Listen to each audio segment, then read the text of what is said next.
So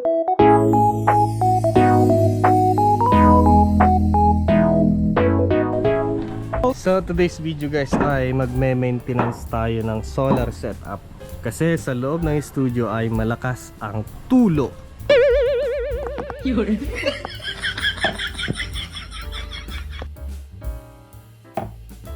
Saka lang kasi tutulo kapag umuulan. So yung nilagay kong screw siguro ay hindi maayos yung pagkakalagay ng Vulcasil. Sa banda ron meron, dito maayos na eh.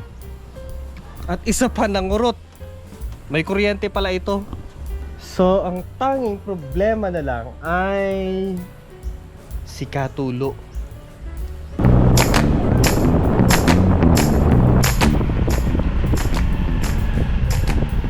Abay pa pa nam? Ano, may iliw ka pa nan? Okay. Tawag pala kinita na pa sa Voltoy.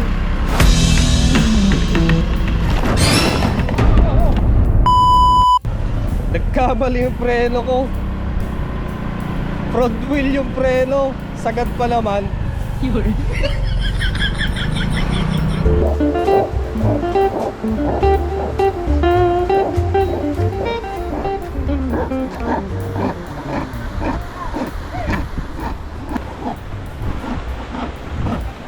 Okay na. So, ito ang naging problema pala. Ito, yung bypass ko noon. So, ngayon ay malamang nagdikit yung contact sa loob. Okay naman siya kasi 40 ampere. Hindi ko naman sinasagad yung kanyang charging current ng hanggang 50. Hanggang 30 lang ako. Kasi ayaw kong masira kaagad ito pag malakas yung charging current niya. Ayan. So 40 ampere naman siya na pang DC. Ayun.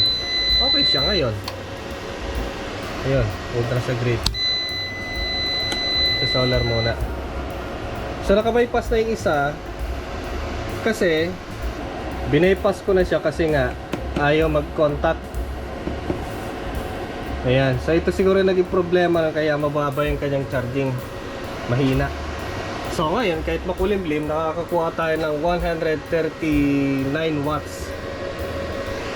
Ay kukunti yung solar panel natin eh. Oops. Huli natin. Ay nawala. Nawala yung ano natin. Ibig sabihin may problema dito.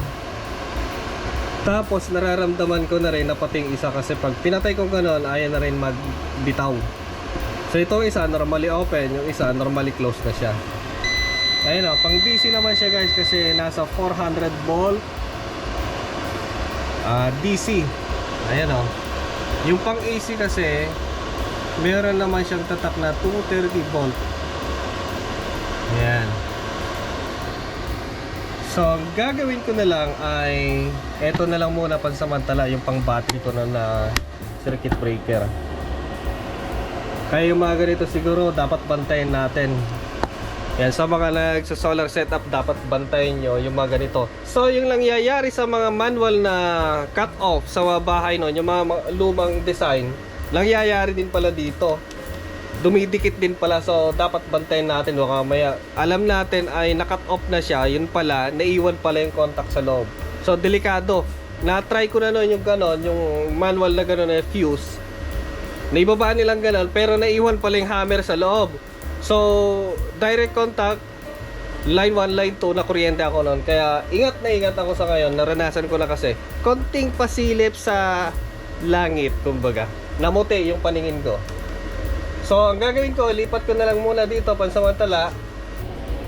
So patayin na natin. So ang active lang dito ay eto mismong grid. Syempre itong solar panel natin, active yan. Kasi kahit makulimlim, malakas pa rin yan guys. Yun na. Nasa 133. Okay, so ililipat lang natin ang link dito tapos yung papunta dito. Malamang dito na lang ako magpapalit ng linya kasi malayo.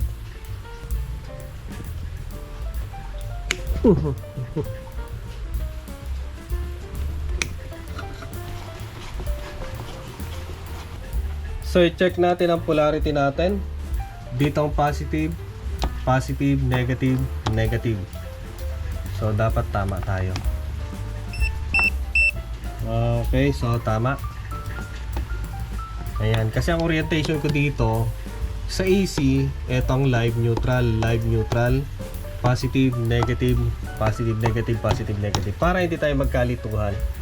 Isa pang bad side kay POW-MR 1600 ay maliliit yung kanyang port. Kagaya nito, ang liliit. So dapat nilaki-lakihan din niya. Kahit paano, sulit yung 13,000 pesos. Sobrang budget niya. Lahat binudget. Yan, parang 20 pesos. 20 talaga. 20 talaga. So ngayon, lalagyan ko ng panibagong wire. Kasi kung ilalagay ko, nakalabas na siya. So hindi natin may tatago. So kailangan, medyo maayos din sana yung ating wiring.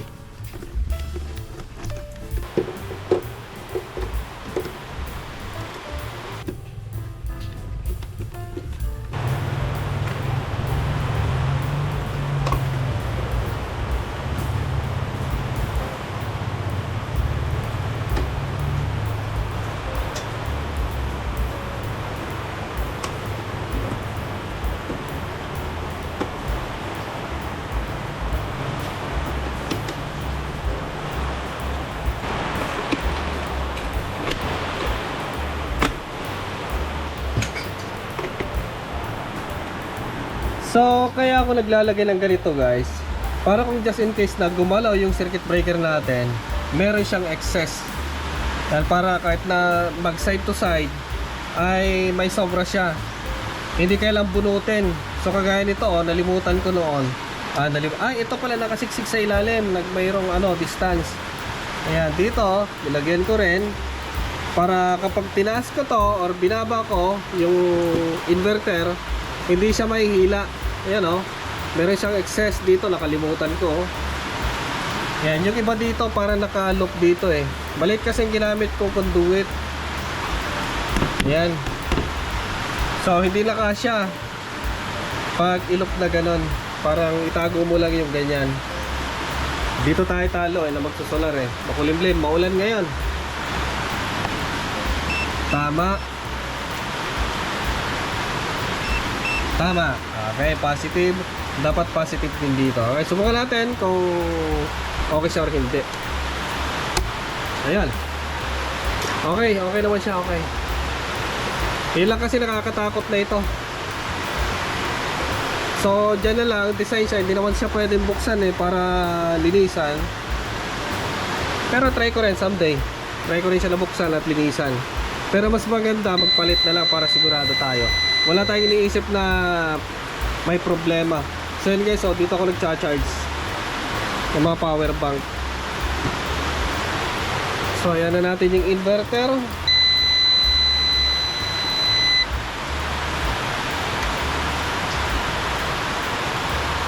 Naka-off pala dito. So ayan okay na siya So lahat ng load ay carry na ng solar. Ayan, kahit na ganyan naman kulimlim, kahit paano kayang-kaya pa naman niya i-sustain yung load namin dito. So kanina, dahil ito yung ginagamit ko, lahat ng load ay galing sa battery. So ayos, kahit paano pwede na natin pagtiyagaan. At pag may pampalit tayo, di palitan natin. Okay, priority muna. Priority muna natin kung ano yung kailangan. Ito kasi mga nandito, mga extra na unit pang maintenance dito. Supposed to be kasi ang solar setup ay talagang magastos. Hindi siya talaga zero bill.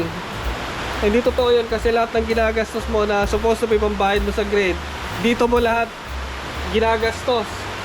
Wire pa lang na ganyan kalalaki, ay nako, ang mahal. Mga MC4 connector, meron ako dito extra for just in case na magka-problema dun sa taas, may pamalit ako. Diba?